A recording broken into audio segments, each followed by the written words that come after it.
70 people are still missing in the North Sea after what looks likely to become the world's worst offshore oil disaster. 1973년 북해의 파이퍼 유전이 처음 발견되었고 이를 개발하기 위한 계획이 빠르게 진행되었다. 영국과 스코틀랜드는 이곳의 개발을 강력히 추진했고 미국의 에너지 기업인 옥시덴탈 페트롤리움이 주도해서 개발이 시작된다. 파이퍼 알파 플랫폼의 첫 삽을 뜨기 시작한 것은 1975년이었으며 1년 후인 1976년 건설이 완료되었다. 초기 단계에서 이곳의 설계는 원유 생산에 집중하여 하루 약 30만 배럴의 석유를 생산할 수 있도록 했는데 이는 당시 전 세계의 해양 플랫폼 중 5손가락에 꼽힐 정도로 높은 생산량이었고 기술적으로 영국의 자존심과도 같았다. 또한 플랫폼은 다양한 시설을 갖추고 있었는데 작업자들은 4개의 모듈로 나누어진 구역에서 주로 작업했다. 각 구역은 방화벽으로 분리되었고 주요 설비에서 화재 발생 시 피해를 최소화하기 위해 제어실은 최대한 멀리 떨어진 곳으로 배치되었다. 이 4개의 모듈 중 A 모듈은 시추 작업이 이루어지는 구역이었으며 B와 C 모듈은 각각 원유와 가스를 처리하는 구역이었고 D 모듈이 제어와 중앙관리 모듈로 운영되었다. 그리고 이곳은 생산 외로도 중요한 역할을 맡았는데 인근의 타 플랫폼으로부터 가스를 받아서 오크니 제도의 플로타 석유 터미널로 이송하는 허브 역할을 한 것이다. 뿐만 아니라 플랫폼은 천연가스를 처리하여 수익성을 극대화할 수 있는 방안을 도입한다. 1978년 영국 정부는 환경보호와 자원 낭비 방지를 위해 플레어링을 줄이고 가스를 수집 및 가공하도록 권장했다. 여기서 플레어링이란 시추 과정에서 발생한 폐가스와 수익성 낮은 가스를 불태워 제거하는 방식으로 시추에 있어서 필수적인 과정이다. 그러나 이 과정에서 대기 오염 물질이 배출되고 에너지 자원이 소모되기 때문에 정부에서 환경보호와 자원 낭비 방지를 위해 플레어링을 줄이고 대신 가스를 수집해서 재활용하는 방안을 권장한 것이다. 이에 따라 파이퍼 알파에도 천연가스를 수집해 처리할 수 있는 장비가 추가되었다. 1978년에 설치된 가스 처리 장비는 추가적인 가스를 수익으로 전환할 수 있는 기회를 제공했지만 안전성 면에서는 문제를 일으킬 가능성이 있었다. 원래 플랫폼의 설계에는 이러한 가스 처리 장비가 포함되지 않았기 때문에 추가 설치를 위해 몇몇 모듈을 재배치해야 했는데 이 과정에서 기존 설비와 달리 제어실과 상당히 가까운 위치에 설치된 것이다. 이는 잠재적 위험을 안고 있었지만 당시에는 수익성을 고려한 선택이었다.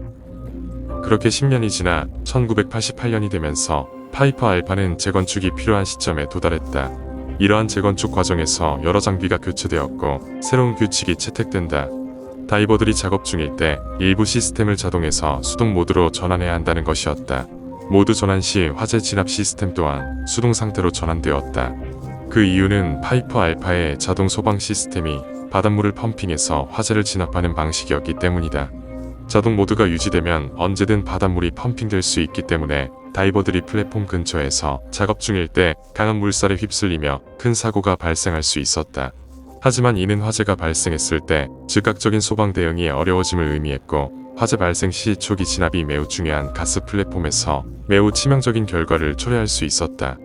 결국 파이퍼 알파는 북해 유전의 심장 역할을 했지만 가스 처리 시설의 추가와 수익성 우선의 운영 방식은 안전성을 잠식하는 결과를 초래했다. 1988년 7월 6일 파이퍼 알파 플랫폼에서는 평범해 보이는 전기 유지 보수가 진행 중이었다. 이날 점검 대상이었던 응축수 펌프 A는 압력 안전 밸브가 분리된 채 임시로 가동을 멈추었고 열린 파이프는 얇은 금속 디스크로 임시 밀봉되었다. 이러한 임시 밀봉은 펌프가 가동되었을 때의 압력을 절대 견딜 수 없었으며 이를 알고 있었던 담당 엔지니어는 펌프 A를 어떤 상황에서도 가동해서는 안 된다는 내용을 교대조에게 전달할 서류에 기록했다. 그러나 이 중요한 경고 서류는 바쁜 업무 속에 제어실 서류함에 놓인 채 관리자의 손에 제대로 전달되지 못했다. 그날 밤 9시 45분 플랫폼에는 무언가 이상한 기류가 흘렀다. 혼자서 가동 중이던 펌프 B가 갑작스럽게 멈춘 것이다.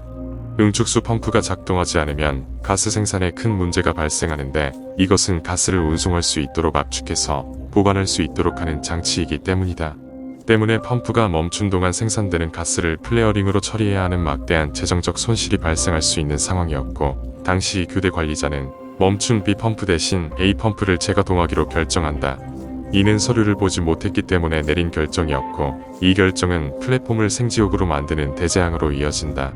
결국 펌프 A의 재가동과 함께 가스가 펌프 안으로 유입되었고 임시로 밀봉된 금속 디스크는 압력을 견디지 못한 채 파열되었다. 이로 인해 다량의 가스가 플랫폼 내부로 유출되었고 그 결과 폭발이 발생했다. 폭발의 충격파는 엄청난 위력으로 제어실과 인근 구역을 강타했다. 제어실이 심각하게 파괴되면서 자리에 있던 여러 명이 즉사했고 비상경보를 발령할 수 있는 기능이 마비되어 플랫폼 전역의 상황을 전달할 수 없는 상태가 되었다. 또한 케이블이 화재 시 취약한 생산 구역을 통과하고 있었기 때문에 폭발하자마자 전기 공급이 중단되었고 작업자들은 통제 없이 각자 알아서 대피를 시도해야 했다. 충분히 초기에 화재를 진압할 수 있었지만 사고 당시 자동 소방 시스템은 수동 모드로 전환되어 있었다. 이전에 다이버들의 작업이 끝나고 자동 모드로 전환하지 않았던 것이다.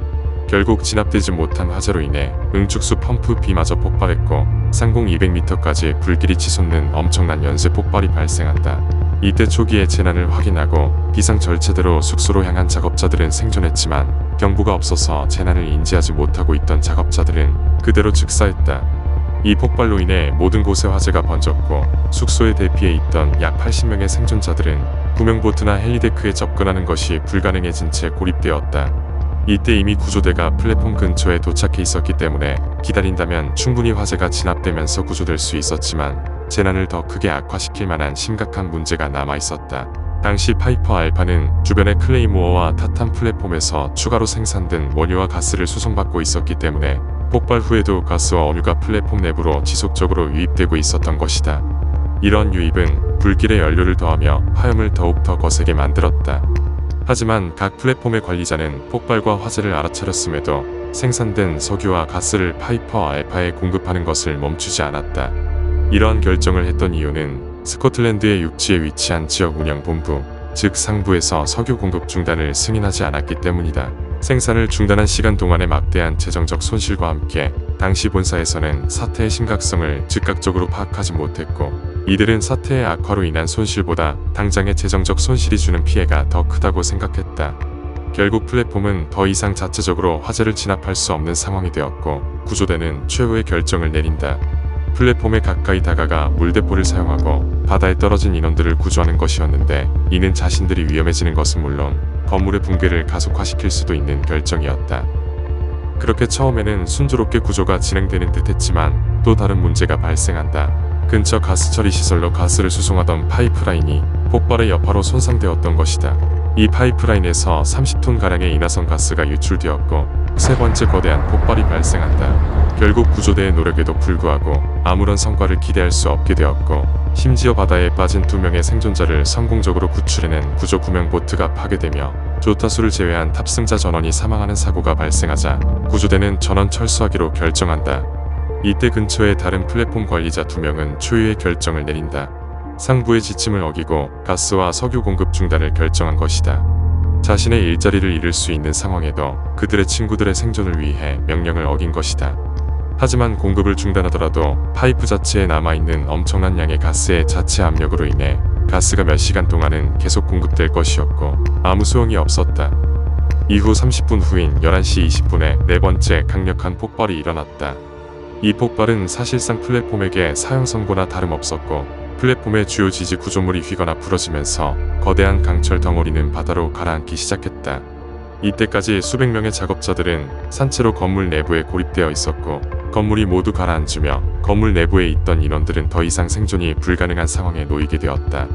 결국 화재 초기의 지침을 어기고 바다로 떨어지거나 로프를 만들어 탈출한 사람들은 생존했고 건물 내부의 대피 장소에서 지침을 어기지 않고 지시를 기다렸던 모든 작업자들이 사망했다. Where module was and the rest of the platform just started drifting apart, and the other 3/4 of the platform just very slowly fell into the North Sea. And that's my worst memory of the night, because I know for people who were still on it, it would have gone to the bottom of the sea. 사고로 인해 작업자 226명 중 167명이 사망했다. 사고 이후 인양 작업을 통해 숙소 모듈을 끌어올렸고 내부에는 고립되어 있던 87명의 작업자들이 생명 없이 돌아왔다. 그 후 여러 차례 시신 수습 작업으로 167명의 사망자 중 단 135명만이 시신으로 돌아왔고 나머지는 시신조차 수습되지 못했다. 사고 이후 영국 정부는 사고의 원인과 안전 문제를 철저히 조사하기 위해 공청회를 열었다. 조사 결과 이번 사고는 단순한 관리 실수와 서류 전달의 누락에서 시작되었지만 안전관리의 심각한 부재가 대재앙으로 이어진 원인이었다는 결론이 내려졌다. 플랫폼 운영사인 옥시덴탈 페트롤리움이 가스를 계속 유입시킨 것은 물론 방폭 기능 없는 방화벽만 설치하는 등 플랫폼에 적절한 안전장치를 설치하지 않은 것으로 드러났다.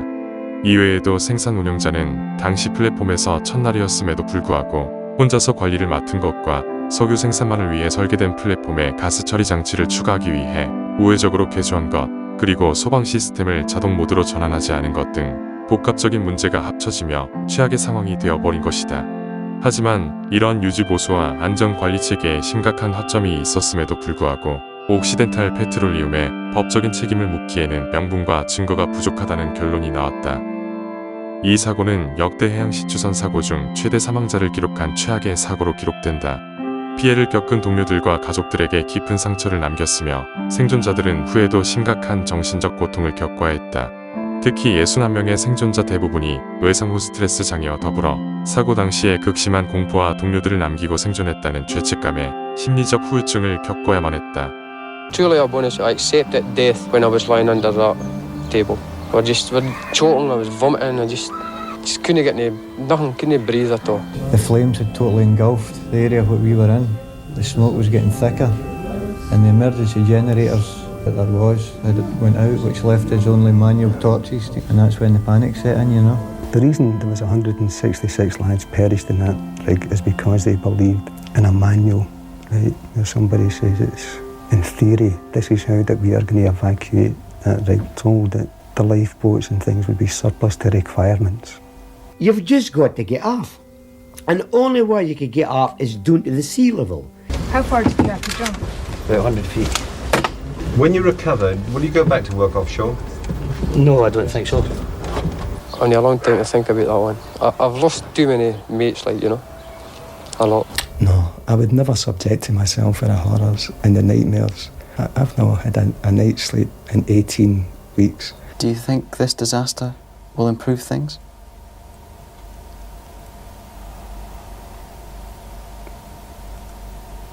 No.